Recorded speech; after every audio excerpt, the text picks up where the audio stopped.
Hi guys, and welcome back to my channel.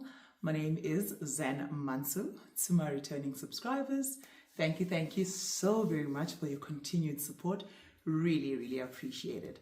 Now today on the channel, what we are doing is some wall paneling, just to give my walls a bit of a personality. So we are starting with one room at a time, as mentioned previously. We are now focusing on the living room. Okay, so my living room was dull, boring, and gray, which I can show you in some videos. And now the living room is starting to take shape. We haven't quite hit the markers yet, but you can tell by looking at the walls that there is some progress that is taking place. So I can't wait to take you guys through the process of how to do wall paneling in your house at a fraction of the price if you do it yourself. So stick around, it's another house to home DIY episode.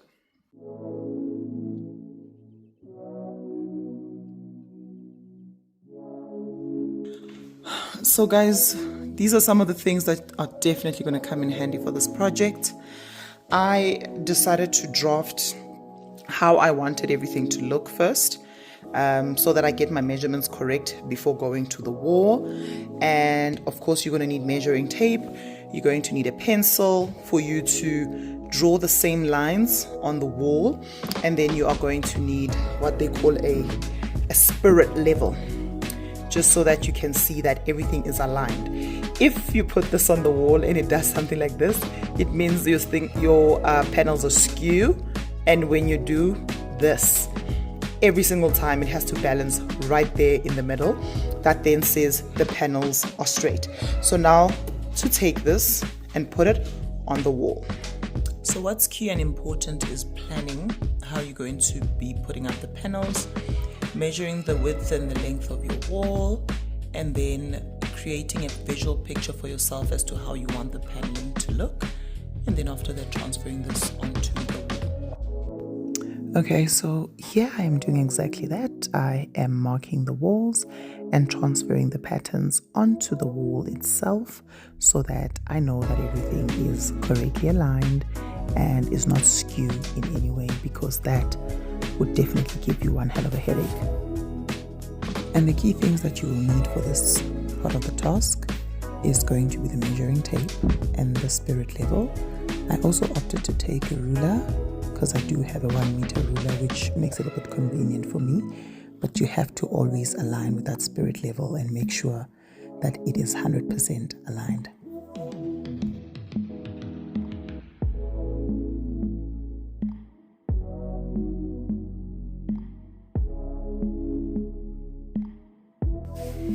Alright, so this here is called a meter box, and this is a saw, just showing you that you don't need any power tools for this particular project. So the meter box kind of guides you to cut your wood at a 45-degree angle, and that will help with the alignment when you put it on the wall. What will be key and very important for you here will be making markings on the wood to ensure that you are cutting in the correct direction in which your wood needs to face. That'll be something that's key and important. I got a hang of it really quickly, so I didn't actually have to put the direction, but definitely had to measure out every single rod to make sure that I've got all the rods of all the sizes that I need. At an angle, and you see this is the piece that came off. So if these two had to be together, it would be something like this at an angle. This is what you're trying to get. Alright, off to the wall we go. We now take the wood and we attach it to the wall. What I also did do was I did put sellotape on the plank so that it holds the glue down while it dries up.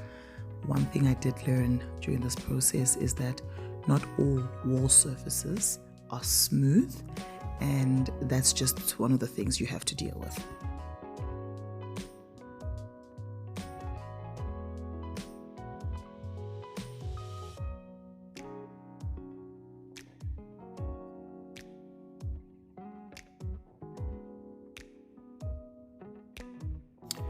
Okay, so here we tried to jipper the system, right? And we painted the wall, and there was these water bubbles or something that was underneath from the previous work.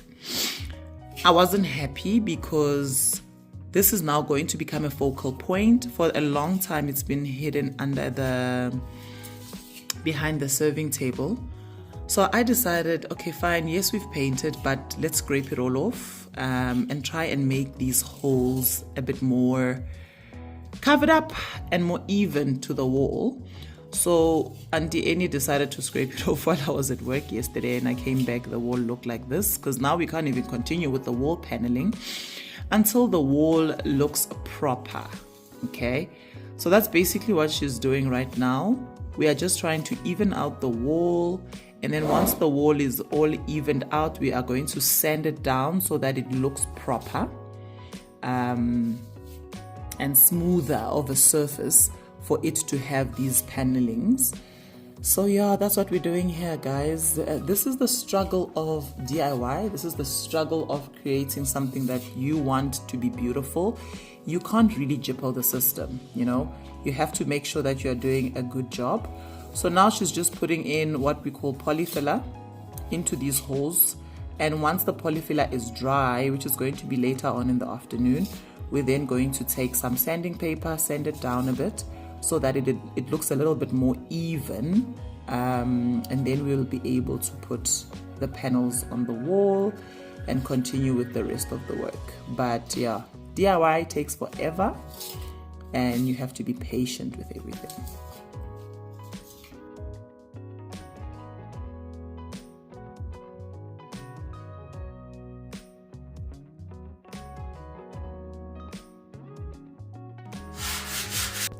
I then went ahead and applied some wood filler. It's acrylic wood filler that you can use just to cover up the edges and make them smoother. And after I had done that, it's time to actually prime the wood. I didn't do that, I skipped that step, but we'll realize later how that will affect us. We just painted in the color of our choice, which is the color of the wall, and that was the fun part for me, really seeing the vision coming together. I didn't record the step where I added a second line of paneling, which was the thin one, because I had felt I had over recorded, but this was the final look of the wall after I had painted it. I am so proud and so happy, you guys. Please let me know what you think about it in the comment section. This is the other side of the wall by the aircon, so I decided to show you that also. After that, I also then decided to hang my lace curtain, which I hadn't put up as yet, so that I can really complete the look and feel of this room. There is your girl up on the step ladder again, really drilling the walls. I'm becoming comfortable with this particular power tool, if I have to say so myself. So yeah, I was just drilling the wall to make sure that I am able to put in the curtain rail.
thank you so much for watching all the way to the end, and I would like a little bit of your input on something.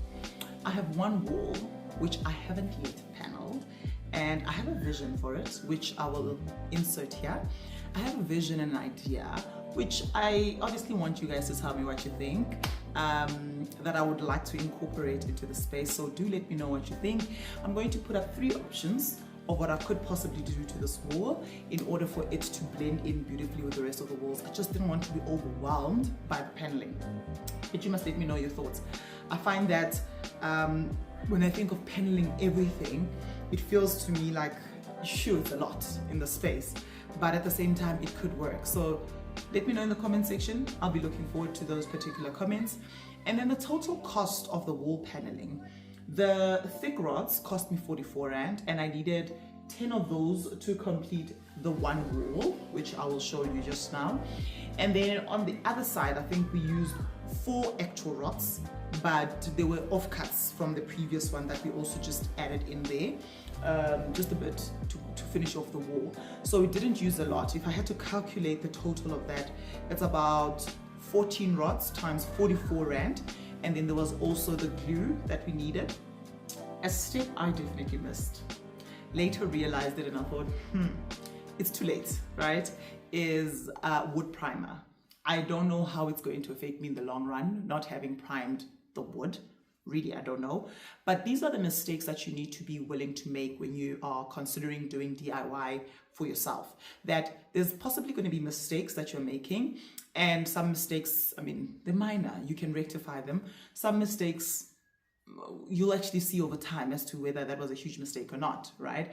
But you must be willing to make mistakes and accept that not everything turns out perfect when you are doing DIY.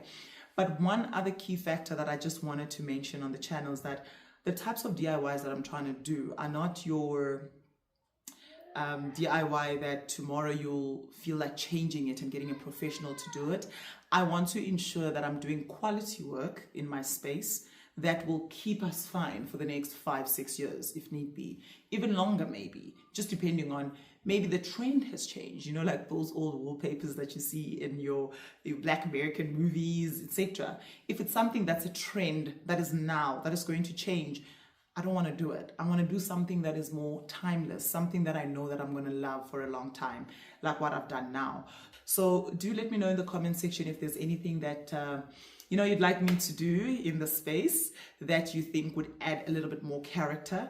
We still have tiles that we need to change. We still need to buy accent chairs. We still need to redo the TV stand. We still need to redo the coffee table. Like, there's so much that still needs to be done. And also with the walls being done doesn't mean that I'm actually done, because I still need to put decor on the wall. So the wall that you guys saw me doing, which I'll put a picture up here again, I plan to put some lights on the wall and a big circular mirror. The circular mirror that I want to put there has to be gold, has to have a touch of gold. And then I'm probably gonna DIY and create a table for myself there so that there's nice decor when you walk in. There's so much, or so many elements I'd still like to include in the space. But at the same time, I want to keep it clean, neat, and minimalistic. Just the walls definitely have to have character for me. Some paintings, some art, some family photos. Still deciding on exactly which parts I'm going to incorporate where, but I do not want the room to overwhelm me. So do let me know in the comment section your thoughts, and I'll see you guys in the next video.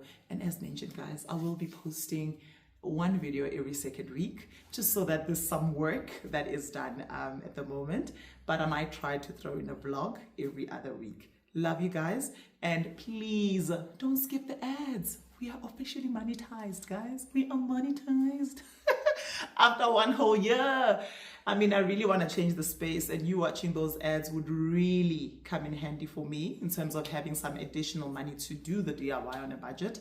But thank you so very much for your support and for getting me here. Truly appreciate you guys.